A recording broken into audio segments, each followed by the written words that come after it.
Local news about local people. This is Newslink, Indiana.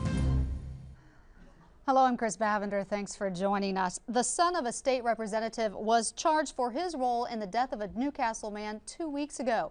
Andrew Saunders turned himself into police but immediately bonded out. Newslink, Indiana's Nicholas Ferreri was there. With his father and aunt at his side, 23-year-old Andrew Saunders turned himself in Thursday at the Henry County Jail. Andrew, son of State Representative Tom Saunders of Louisville, was charged with failing to stop after an accident resulting in death. Police believe Andrew was driving a 1989 Buick that struck and killed 56-year-old Thomas Jackman of Newcastle February 4th, and that Andrew left the scene. The thing that should have been done that night, who was driving the vehicle, should have probably stopped, rendered aid, and notified law enforcement of the accident. That's what should have occurred.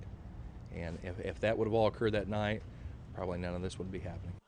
Representative Saunders says he reported what he knew as soon as possible and is hurt by recent criticism. If you had a car that you believed was involved in a fatality and you knew that it had the possibility of sending your son or another member of your family to jail, what would you have done? Representative Saunders says after he noticed the damage to his car, he called his attorney, but admits he didn't make another call. I actually never called the police. Police weren't contacted about the whereabouts of the car until 2 days later. After a judge issued a warrant for the arrest of Andrew Saunders, he arrived here at the Henry County Jail just after 11 a.m. Police booked Andrew and he bonded out in about 10 minutes. Representative Saunders says his son will likely continue working for the county while the case is resolved. In Newcastle, Nicholas Ferreri, Newslink, Indiana. If convicted of the Class C felony, Andrew Saunders could face 2 to 8 years in jail. The city of Anderson wants to take steps to protect residents who may have been exposed to asbestos from debris from January's fire at the AMACOR plant. The environmental contractor hired by the city says debris in residents' yards contains asbestos. Now the city wants help from the State Department of Environmental Management to clean up that debris in the neighborhoods. Authority for an environmental cleanup must come from IDEM or the EPA. A man arrested after he allegedly tried to kidnap a convenience store clerk is out of jail. Newslink, Indiana's Chris Wilson has the story. Wayne Melton, seen here in surveillance video attempting to kidnap Redkey convenience store clerk Amy Stout Sunday morning, is a free man. Thanks to family members who say Melton didn't even know why he was behind bars. We haven't told him exactly what's happened because it's too much for him to handle right now. Because he's still real paranoid and he thinks people are out to get him. According to Melton's niece, Lauren McLaughlin, Melton has lived with her and her mother in Muncie for 2 months and says he has a long history of trouble with the law. He keeps going to jail or prison. He don't need to go, you know what I mean? He needs to go somewhere and get help. 20-year-old Chance Redder led police to Melton after he followed Melton from Redkey to Ball Memorial Hospital, where relatives say he admitted himself. Police arrested Melton after he was released from the hospital Wednesday, and he was then taken to the Jay County Jail, but released hours later after his family posted bail. The news of Melton's $4,500 bond and release has angered the victim's co-workers here at the Packasack convenience store in Redkey. I'm not happy about it. I think he's a dangerous man. I think he needs to be incarcerated. The crime has shocked people in the small town of Redkey, including Jay County prosecutor Brad Burkett. It is a very unusual circumstance in Jay County, and it's not one that I have seen before in my number of years in this county. In Redkey, Chris Wilson, Newslink, Indiana. Melton is due back in court February 28th. The Richmond Roosters are still at odds with the city over alleged back rent for the minor league baseball team's stadium. Members of the Richmond Parks and Recreation Board say the Roosters owe the city $70,000 for the 4 years they used McBride Stadium. Roosters management says that's not true, that a check for more than $20,000 was sent to the city in 2001. City Attorney Chuck Todd says the two sides are working together to resolve the issue. The state legislature is considering a change that would allow children to start school at a younger age. Right now, kindergartners must be 5 by July 1st. The plan would change that to later in the year. Officials at DeSoto Elementary in Delaware County don't know if enrollment would increase, but say they're not worried about the numbers. I think more important than that issue would probably be, is that child ready for school? And I think that's really the critical issue. That window of opportunity to start learning is what we want to maximize. If the plan goes through, the cutoff date would be changed to August 1st this year and then September 1st in 2006.